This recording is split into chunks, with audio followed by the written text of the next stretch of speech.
lanjut.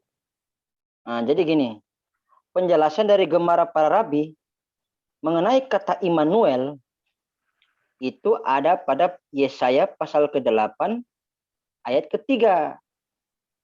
Oke, mari kita lihat pada Yesaya pasal ke-8 ayat ke-3. Siapakah Immanuel itu? Nah, terjawab di sini namanya.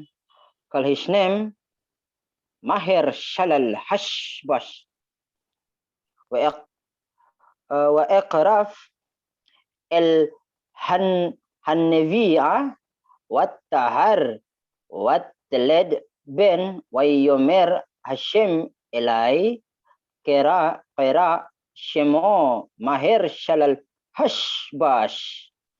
Jadi pada Yesaya pasal ke-7 ayat ke-14, penafsiran dari Yahudi sendiri menyatakan kata Immanuel itu adalah nama lain dari nama Maher Shalal Hashbas. Kasusnya seperti pada nama Nabi Yakub yang nama lainnya adalah Israel. Itu. Oke. Udah direkam ya? Ya, berarti bahwasanya ini sementara direkam ini. Sementara direkam gitu. Nanti insya Allah nanti kalau bisa nanti mau diupload lah gitu. Ini penting nih supaya mereka ditampol. Gitu. Jadi kalau gini Pak Andre, itu kalau dasar tadi yang saya jelaskan tadi itu sudah sangat kuat. Karena Yitzhak pun menggunakan referensi itu, Pak. Setuju. Maher Shalal Hashbas. Ayat apa diperkuat oleh Yesaya 8:3. Jadi ada ayat yang saling kayak gimana? Saling mendukung, melengkapi gitu, saling mendukung gitu. Oke. Karena sekarang gini Pak, kebalikannya gini Pak. Kalau misalkan orang Kristen berargumentasi dengan menggunakan Al-Quran, terus mereka melakukan penafsiran seenak udel mereka. Kira-kira kita tersinggung nggak? Iya jelas. Sedangkan kita saja yang tidak beriman kepada kitab Tanakh, Torah, Nevi'im, Ketuvim, pada saat menyampaikan sebuah argumen menggunakan kitab Tanakh, kita menggunakan literasi internal dari kaum Yahudi. Ada siapa yang tidak fair di sini coba? Iya, betul. Umat Muslim kah atau umat Kristen? Siapa yang tidak fair di sini? Ketuhanan beradul. Hah? Siapa yang tidak fair di sini coba? Konsep ketuhanan beradul. Mas. Lagi direkam ini apa? Tahan dulu. Lagi direkam soalnya. Terus. Ya gini loh. Gini kalau ya nggak fair, kalau tadi kan seperti itu artinya apa? Konsep ketuhanan yang agama sebelah itu yang memakai tri, yang memakai ban, memakai unik gitu loh maksudku seperti itu. Tari-tarian gitulah. Tapi masalah gitu loh. Pokoknya rian-rianan gitu loh. Masalah konsep ketuhanan itu kan internalnya mereka lah. Kita nggak punya hak untuk mengulik-ngulik itu. Tetapi dalam pertarungan penyampaian argumentasi secara akademis, jika menggunakan sebuah kitab harus memakai literasi internal dari kitab tersebut, dari agama tersebut. Kalau misalkan menggunakan dari Yahudi, pakailah kitab literasi internal dari Yahudi. Kan nggak mungkin kita menggunakan kitab Taurat terus menafsirkan dengan hadis. Iya. Iya dong, nggak nyambung dong. Gitu ya. Nah, selama ini kan mereka itu kan cuman lihat dari dari artinya gitu ya. Artinya Immanuel itu kan berarti kan bersama Tuhan ya kalau nggak salah ya. Betul? Nah, gitu. Jadi seolah-olah itu kata bersama Tuhan itu dimaknai oleh mereka itu adalah satu dengan Tuhan gitu. Ternyata begitu. Jika menggunakan penafsiran literasi dari internalnya kaum Yahudi sendiri, ternyata berbalik arah 360 derajat. Karena pada tafsiran literasi Yahudi sendiri menyatakan Immanuel yang pada Sefer Yesayahu perek ke-7 pasuk 14 menyatakan bahwa Immanuel yang tadi disebutkan itu sudah lahir pada zaman Yesaya itu juga, yang namanya adalah pada Yesaya pasal ke-8 ayat ke-3, yaitu Maher Shalal Hasbas alias Immanuel. Kola kafota daraba. Maimore.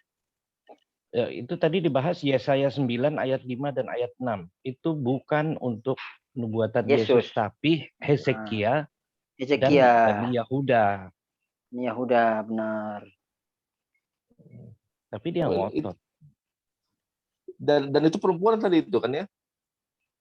Ya itulah. Itu yang melahirkan itu siapa tadi? Si tadi itu Syuaib. Yang melahirkan siapa? Ya, yang melahirkan anak itu pasti si itu maksudnya ya merujuk kepada istrinya Yesaya itu. Miriam. Istrinya Yesaya. Nah, itu yang belum dibahas. Yesaya 7:14 itu yang melahirkan itu istrinya Yesaya itu.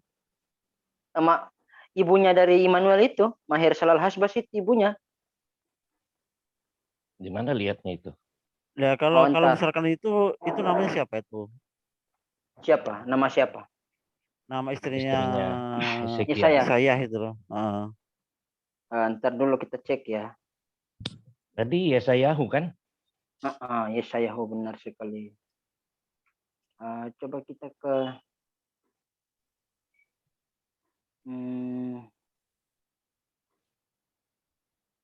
Yesaya 8 ya.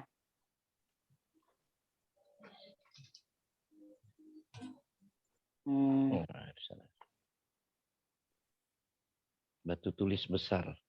Rock tadi itu batu tulis besar. Aku mengampirik istriku yang mengandung melahirkan anaknya. Ini sudah.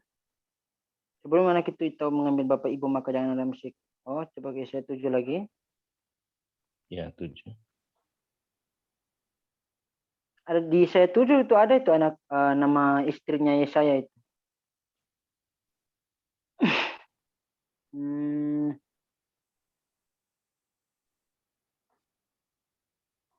Siapa namanya? Lupa saya.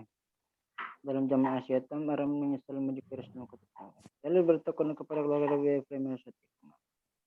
Terhormat Tuhan kepada Yesaya, baiklah engkau keluar menihas.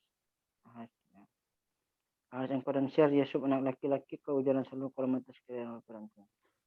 Yang katakanlah kepada Tuhan hatimu dan tinggallah tenang, jangan takut dengan hatimu puntung engkau bersaksi marah rejim dengan Aram dan anak Gamaliel.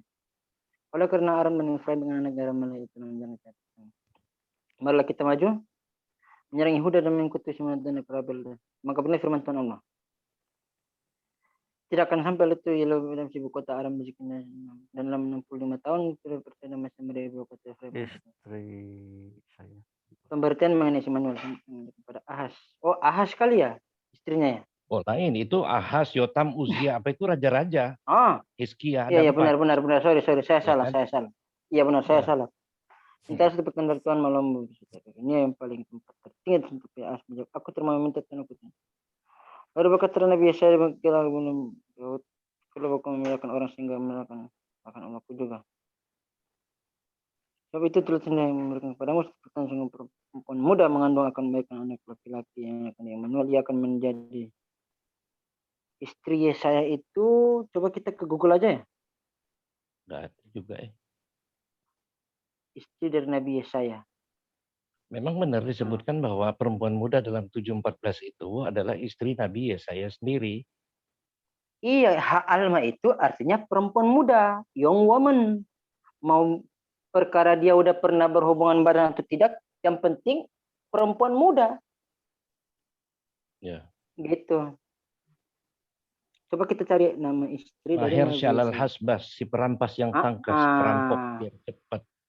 Di atas sebuah batu tulis sebesar 8, Yesaya 8 ayat 1.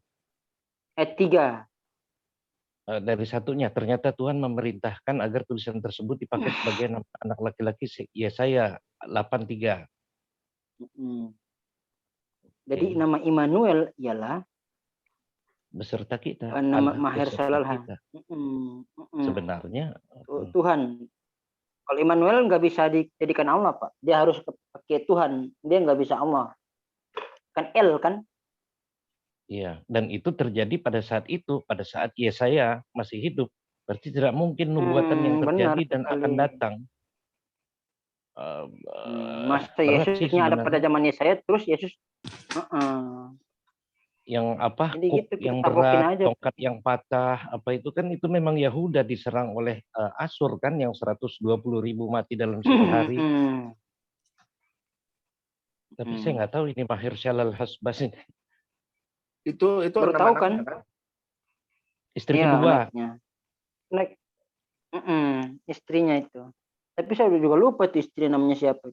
Tapi yang penting bukan istrinya yang kita bidik. Yang kita bidiknya itu nubuatannya tergenapi atau tidak. Kan gitu. Iya. Mengenai istrinya siapa namanya, siapa Maria Mercedes atau Maria siapa gitu. Maria telenovela atau siapa gitu, itu urusan lain lah. Yang penting jika bila mana kaum Avodazara ini menyatakan bahwa itu untuk Yesus, biarkanlah literasi Yahudi secara internal yang menjawab. Memang di pembahasan Isaiah itu bahasa Inggrisnya ya, Yesaya. Iya, Isaiah. Oke. Iya. Yang ada tuh yang dibilang keramat kan, Isaiah 53 katanya keramat. Tidak, itu tidak sama sekali menyebutkan Yesus, kata Rabi Tovia Singer. Lebih parah lagi itu kalau bahas itu. Ayo. Itu cuman saya kurang terlalu menguasai, Bang. Gampang itu. Sama-sama, ini kan mau kita sama-sama loh, kita sama-sama ya. Jangan gitulah. Iya, okay. Kalau saya sendiri saya nggak enak. Yesaya 53 ya. Iya, Yesaya 53. Cuman kan karena dari dan ke-nya mesti ada ayat-ayat pendukung lain-lainnya. Kalau Kristen kan begitu biasanya. Iya, antar Pak. Tapi nggak apa-apa. Kalau mengenai ayat pendukung itu nanti kita digiring sama Gemara sama Midras. Jadi nggak sulit kok. Kalau ada Gemara dan Midras kita gampang. Itu malah senjata kita lebih kuat buat injak mereka. Jadi Yesaya 53 itu yang sering mereka pakai di ayat berapa ya? Saya juga udah lupa itu. Aku nggak terlalu serius. Mengenai dia disiksa. Nah iya, dia mengenai disiksa itu ya. Benar. Yang menderita kesakitan. Siapakah yang paling disiksa di apa? Itu sudah terjadi, bukan untuk nubuatan ke depan. Berapa waktu itu kan, itulah. Kok bisa itu dikorelasikan gitu loh, interpretasikan lah ya, interkorelasikan lah. Nah, bahwa sekarang coba Pak PL mendukung PB, no way katanya. Coba Pak Andre ke ayat 5.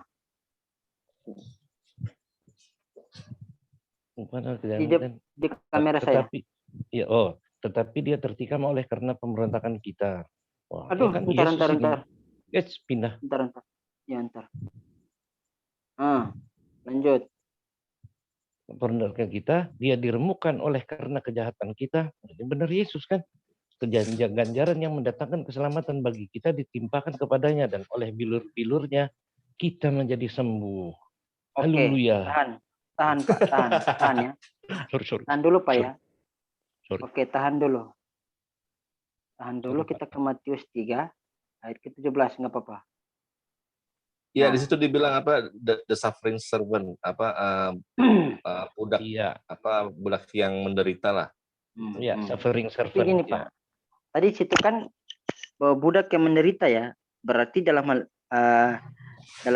Yesaya 53 tadi, berarti Allah sedang membiarkan seorang utusan yang dicintainya itu menderita.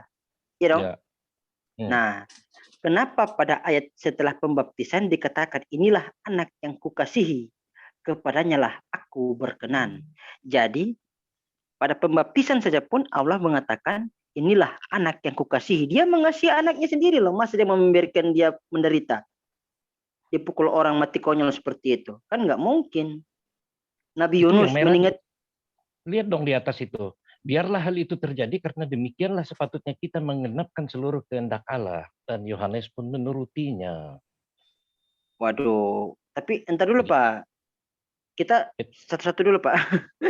Kalau semua nanti saya bonyok nanti. Jangan lari dari konteks. Baca konteks. Satu perikop. Iya Pak, entar dulu. Nah, jadi Yesaya 53 tadi. udah rontok dengan ini. Inilah anak yang kukasihi, kepadanya lah aku berkenan. Jadi kalau inilah misalkan kejadiannya di Matius ini digenapi. Nah, ini merujuk ke Yesus atau tidak gitu loh. Loh, kalau orang itu jelas dianggapnya ini Yesus lah. ntar ya Pak Ya, ya.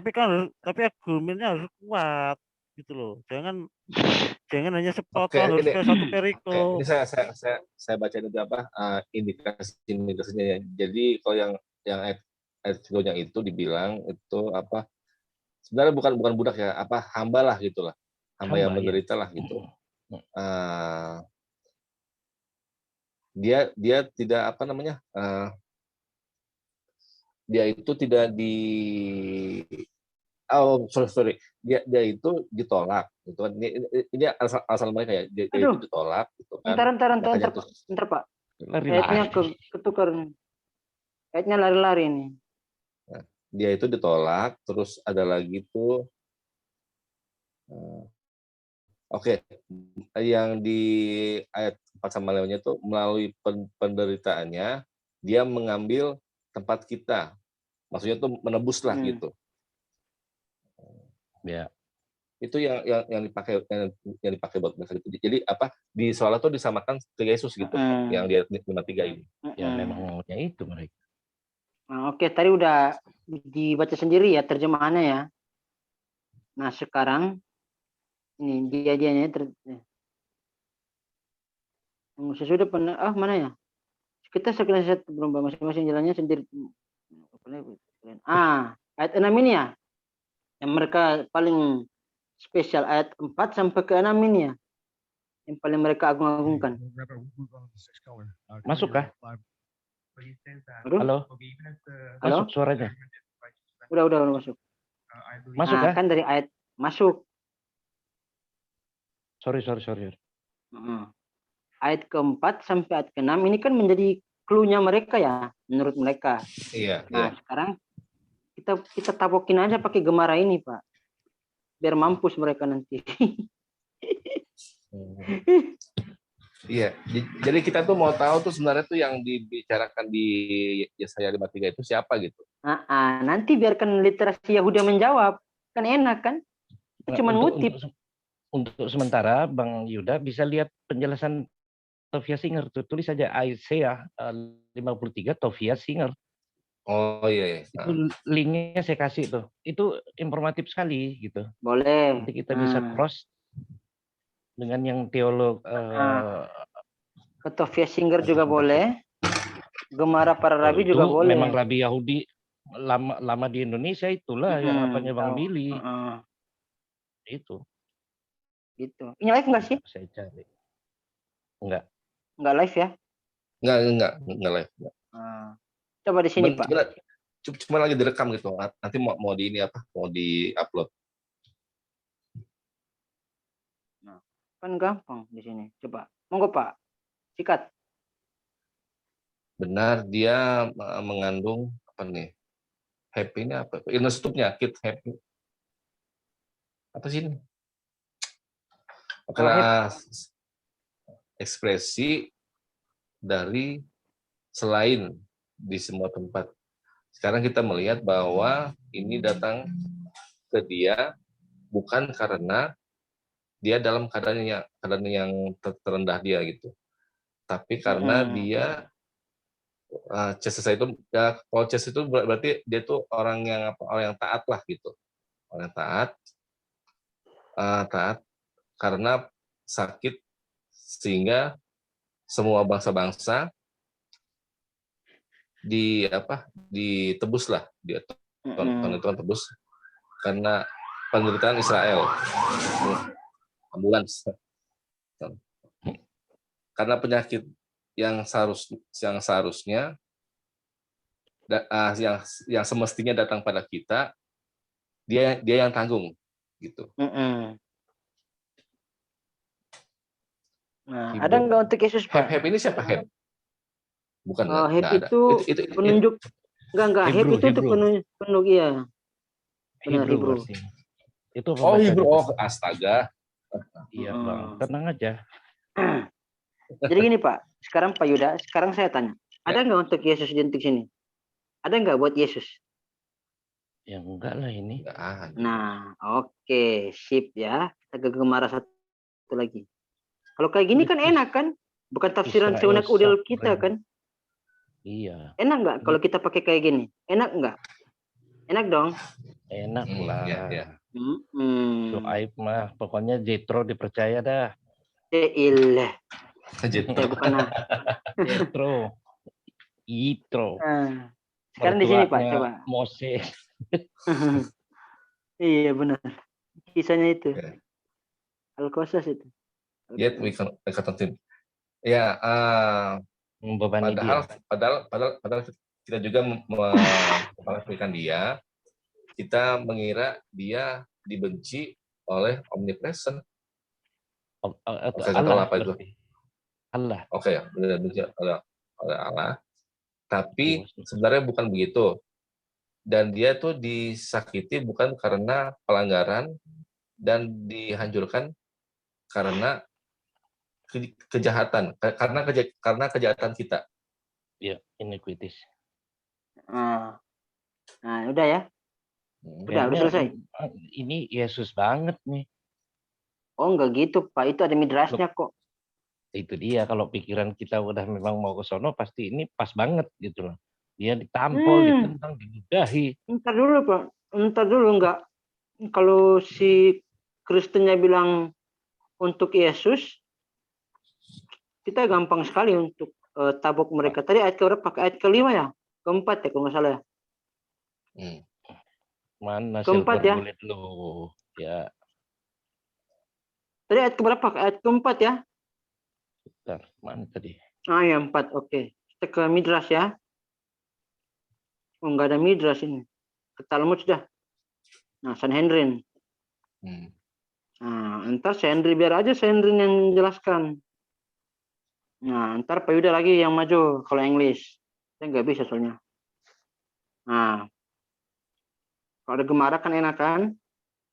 Nah, ayo Pak, monggo. Apropos Sang Mesias, Gemara ini orang ya? Gemara bertanya. Komentar. Okay. Maksudnya bertanya, apakah what is his name? Siapakah nama dia? School of Rabbi Shelasi. Ini sekolah rabi. Maksudnya bukan sekolah kali ini ya. Maksudnya ini apa? Kayak mazhab itu kali ya? Pendidikan. Oke, pendidikan. Kalau Sheila itu siapa? Rabi Sheila itu Rabi. Rabi Sheila, oke. Ulama. Sheila adalah nama dia dan dia stated seperti tercatat sampai waktu Shiloh akan datang pada kejadian 9:10. Nah, ini kan gini, ntar dulu Pak, ditahan dulu, saya potong dikit. Nah, ini juga nanti bisa saling melengkapi pada ayat ini. Ya, oke, lanjut. The School of Rabbi, lanjut. The School of Rabbi Yanai bilang namanya adalah Yinon dan dinyatakan semoga nama ini endure forever, endure itu bertahan. Ya oke lah, berlaku selamanya.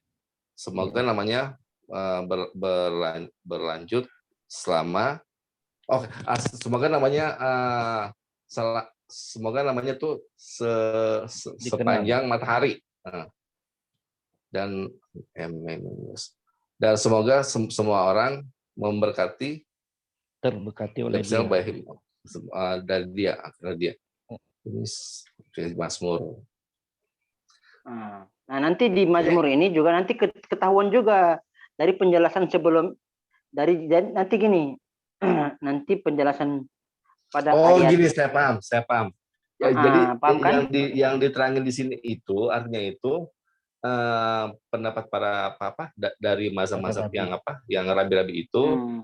Dan itu ada yang bilang namanya itu pertama siapa? Shiloh, ada lagi yang namanya siapa ini? Yinon. Terus ada lagi yang namanya coba ke bawah. Bawa dikit aja. Ada lagi yang namanya Menahem bin Hizkia. Hanin. Menahem. Hah? Sampai dari Menahem bin Hizkia itu Menahem bin Hizkia. Ada di atasnya itu Hanina, terus ada lagi Menahem bin Hizkia, terus ada lagi di bawahnya itu Yehuda Hanasi ada namanya gitu. Jadi ya yang orang tadi itu bukan apa nggak ada sama sekali tentang Yesus gitu ya. Ini disebutkan nama-namanya tuh ada yang siapa tadi itu banyak sekali. Lanjut ya. Pak. Lanjut Pak. Ya. The leper of the house. Udah Hanasi namanya. Terus banyak lagi. Benar. Oke. Benar penyakitnya dia yang tanggung.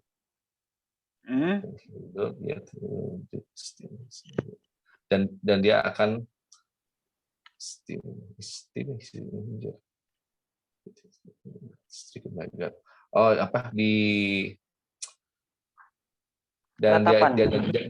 dia itu akan cedera yang ditentukan oleh Tuhan. Terus boleh lagi. Udah selesai. Udah habis. Pokoknya itu dari semua itu nggak ada yang itu yang mengarah ke Yesus gitu ya. Dan itu kan karena ini kan istilahnya kan present tense, jadi nggak ada untuk masa depan gitu ya, nggak ada ya. Iya, sekarang saya tanya, ada nggak untuk Yesus di sini Pak Yuda? Nggak ada tadi namanya. Nggak ada kan? Enak kan? Kalau pakai transliterasi dari Yahudi sendiri enak kan? Oke, tapi apa yang dikatakan oleh ini Midrash ini? Nggak ada. Ini bukan Midrash, ini Talmud ini. Oh ya, Midrashnya nggak ada. Yang dikatakan Talmud ini nggak ada apa-apa dari tadi yang bisa ditangkap. Tapi pasti tidak ada menyebut Yesus. Gitu. Jadi gimana? Tapi enak mereka kan, tuh gini loh. Iya, tapi mereka itu kalau tidak memakai bahasa ori, kalau memakai bahasa terjemahan ya seperti itu. Ya habis jadi ya. seakan-akan itu apapun yang berada di tanah kemudian menjadi apapun yang di Torah kemudian menjadi PL, ya mereka antum yang enaknya saja. Padahal kalau dipakai yang aslinya seperti ini kan tidak ada satupun nubuatan kepada kisah Yesus ya gitu. Jadi beginilah kesimpulannya. Jadi sebenarnya itu kalaupun Kristen itu mau mengartikan itu sebagai Yesus, yaitu terserah mereka gitu ya. Tapi datanya itu menunjukkan bahwa sebenarnya sudah ada itu yang pemikir dari Yahudi sendiri itu punya penafsiran yang tidak sama sekali itu mengarah ke Yesus gitulah, begitu kan? Mantap. Jadi, untuk Pak Yuda, saya kasih tahu satu trik lagi ya untuk Pak Yuda ya. Ntar, saya charger dulu nih, tapi saya bisa mati. Jadi kalau misalkan mereka nanti Pak Yuda langsung download aplikasi Sefaria ini ya. Sefaria ini sama ini. Oke. Anak literasi. Ntar di Sefaria, ntar di Play Store ketik aja, ntar saya kasih tahu caranya nih.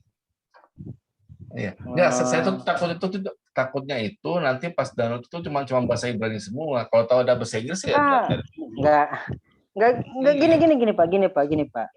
Untuk Pak Yuda ke Tanak Witrasi.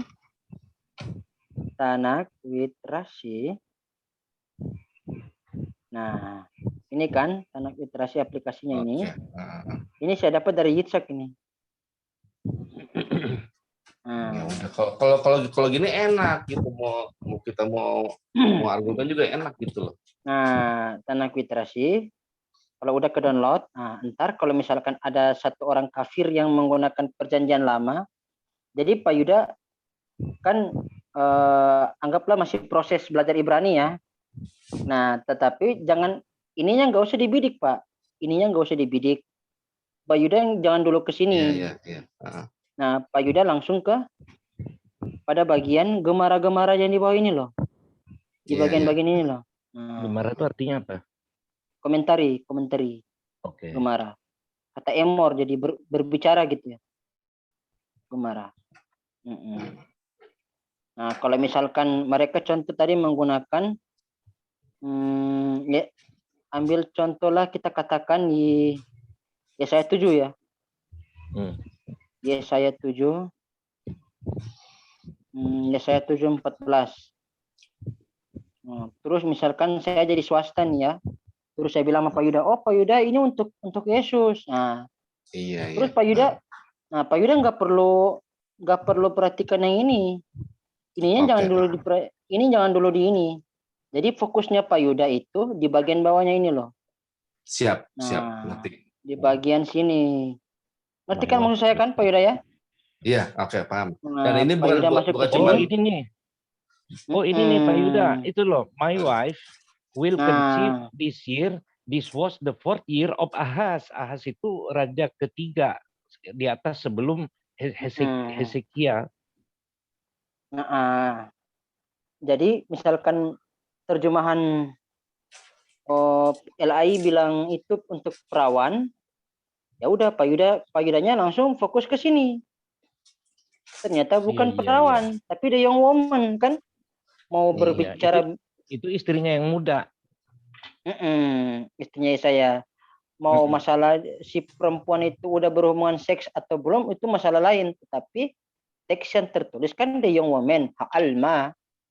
Nah, Pak Yudanya langsung ke sini. Mana, kalau misalkan halamannya tunjukin dong. Ini. Mana tadi di itunya? Oh, ayatnya. Nah, nggak usah dah. Memang ini ayatnya. Ini itu Alma itu bacanya. Nah, nanti Pak Yuda nggak dulu jangan langsung nggak usah fokus ke sini, nggak usah. Anggaplah Pak Yuda masih proses. Nah, jadi yang Pak Yuda mau jadikan senjata buat mereka bonyok itu di bawah sini. Untuk setiap ayat per ayat gitu. Paham saya ya? Paham ya? Iya, siap. Kalau gini enak. Siap. Jadi kita tabokin mereka, kita pukul mereka itu dengan argumen Yahudi sendiri, bukan dengan argumen yang Muslim dari hadis atau penafsiran Ibnu Katsir itu janganlah. Terlalu mahal punya kita. Nah, kalau misalkan mereka masih melawan ke Sefaria. Bentar no Sefaria.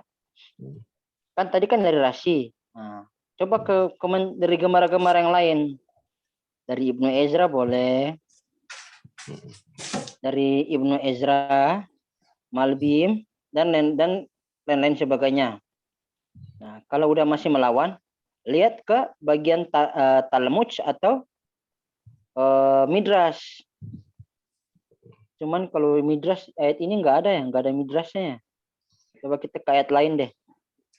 Ya udah nggak apa-apa, itu artinya kan nggak semua itu nggak semua ayat itu ada Midrash. Ada gemara. Kalau Midrash itu apa ya? Itu pengajaran. Bet Hamidrash, sekolah. Kita kan madrasah ya, Arabnya ya. Ibraninya Midrash. Jadi kalau Midrashnya nih. Oke, kalau gemara itu artinya komentar dari para rabi gitu. Gemara, iya gemara. Itu pengajaran. Oke, siap. Kalau targum terjemahan. Ada lagi targum. Nah, ini targum. Oke. Kalau targum itu apa? Targum itu terjemahan. Jadi ada video terjemahan, cuman terjemahan. Iya, video Arabik. Kalau Talmud itu seperti syariatnya itu ya kali ya. Oke, syariat. Talmud itu dia seperti gimana ya? Kalau dia seperti Midrash kalau nggak salah itu. Seperti Midrash. Nah, nanti biarkan Talmud dan Midrash yang bakal membimbing kita. Jadi untuk satu ayat bisa melengkapi dengan ayat-ayat yang lain berdasarkan tuntunan dari Talmud dan Midrash. Gitu. Petunjuknya gitu. Jadi ya, kita enak. Ini jadi supaya nanti itu kan yang nonton ini nanti supaya tahu kalau caranya buat nangkal mereka itu kalau mereka klaim macam-macam dari sini rupanya gitu. Terus kalau ini kalau yang Sanhedrin itu apa? Sanhedrin ya. Itu kalau itu sih musik itu bagiannya si Bang Indra itu. Saya kurang paham itu. Itu Yang di sepengetahuan Talmud. saya itu, iya kalau sepengetahuan saya itu kalau Sanhedrin itu kayak semacam apa kayak ada jurisprudensi lah. Jadi ada kasus terus dibawa ke ini ke apa pengadilan lah gitu. Dan yang Sanhedrin itu kayak semacam kayak hakim atau apanya gitu loh. MUI-nya itu Bang. MUI. Oh iya, Sanhedrin itu MUI. MUI. Oke, sip. Gini, kalau Sanhedrin itu adalah kalau MUI sih itu tidak seperti MUI itu gini loh. Memiliki otoritas itu, otoritas apa? Otoritas dia wajib dihukum atau tidak sesuai dengan agama gitu lah Sanhedrin itu. Bukan MUI. Gini Pak. Misna itu merupakan gini Pak, Misna itu merupakan Torah lisan, Torah syariat atau Torah Shebe'alpe. Midrash itu untuk cerita-cerita legenda gitu, Midrash. Ini saya udah buka catatan ini. Midrash untuk cerita legenda. Talmud untuk memberikan pengajaran. Saya terbalik tadi. Saya terbalik. Talmud ini untuk memberikan pengajaran. Oke. Sedangkan Karbala itu memberikan pandangan esoterik. Oke, sip. Nah, Targum itu referensi bagi terjemahan. Itu. Nah, Tosefta apa itu? Kalau Tosefta itu nanti bagiannya Bang Indra itu. Ya, saya nggak sampai. Yang penting kita udah tahu lah itu triknya itu. Dari itu dulu triknya gitu. Gampang kan, enak kan kalau kita berapa lama literasi. Waktunya nih? Nggak tahu. Masih rekam ini. Kalau oke gini lah apa? Yang penting kita udah dapat 1 poin gitu kan. Berikutnya mungkin apa supaya lebih fokus gitu. Jadi mungkin saya atau yang lain itu kumpulin pertanyaan gitu kan. Jadi misalnya kayak ada kalau ini kan soal apa? Bahas soal nubuatan dari Perjanjian Lama gitu kan. Jadi mungkin berikutnya kalau masih ada yang misalkan mau sambung lagi soal ini nggak apa-apa. Tapi kalau ada partisipan yang mau bikin tema lain nggak apa-apa juga gitu. Mas Marwoto ada itu lagi apa kayak semacam apa gitu ide atau apa gitulah. Begini, coba kita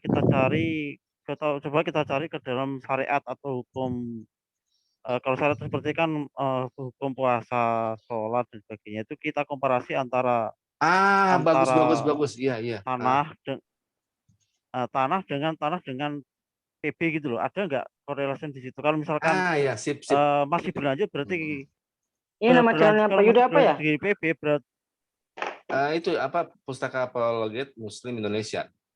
Pustaka Apologet Muslim Indonesia. Oke, saya cek ya.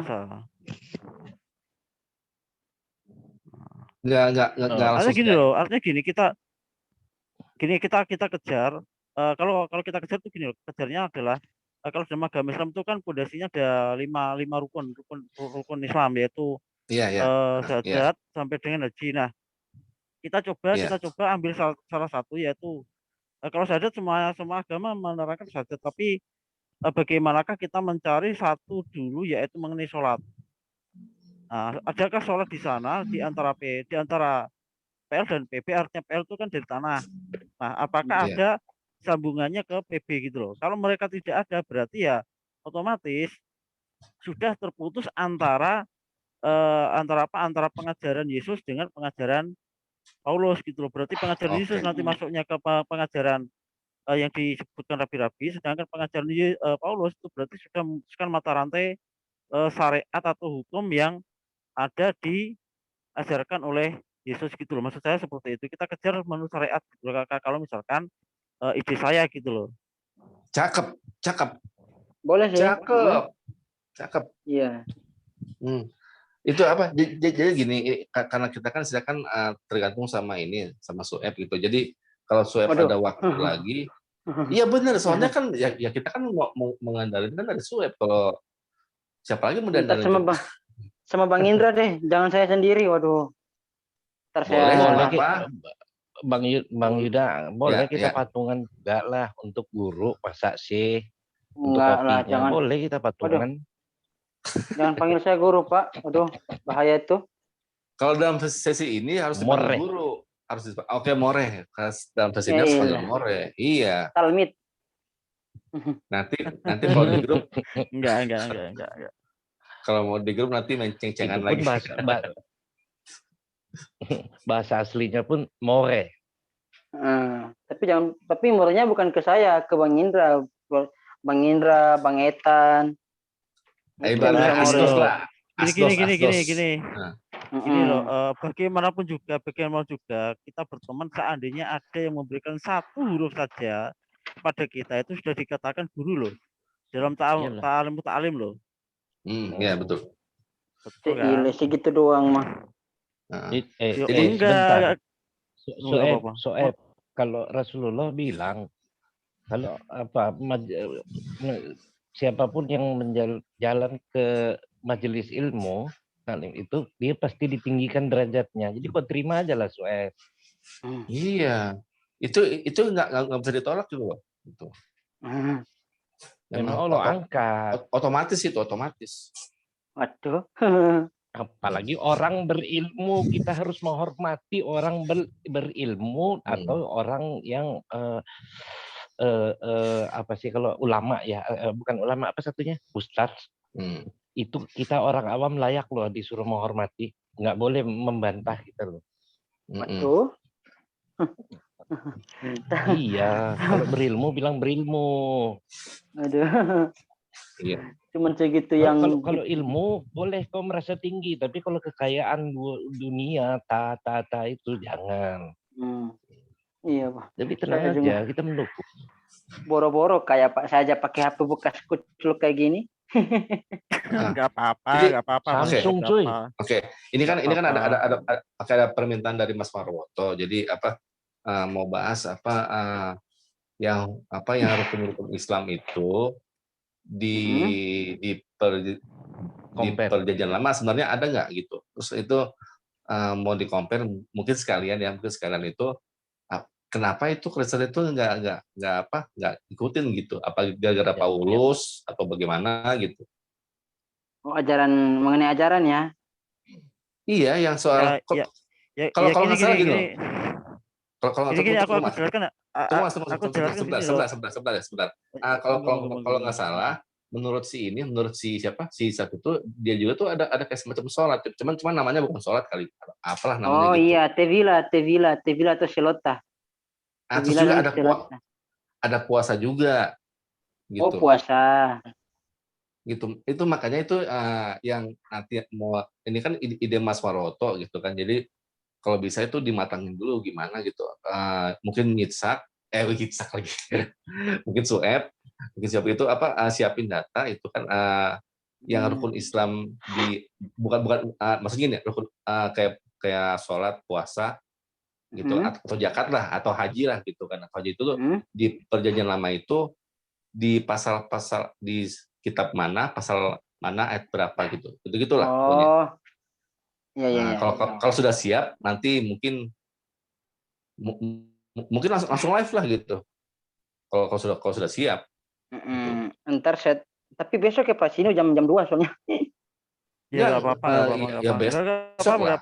Sekarang. Ya besok, bukan sekarang. Nanti kalau sekarang kalau kita sekarang ya turun aja ke biasa, ke akar rumput gitu. Nanti insya Allah kalau saya nggak sibuk gitu ya. Jadi, nanti kita buat Pak. Iya. Rekamannya saya matiin dulu ya kan materi udah selesai ya. Udah kebanyakan. Matiin aja. Ini sudah selesai.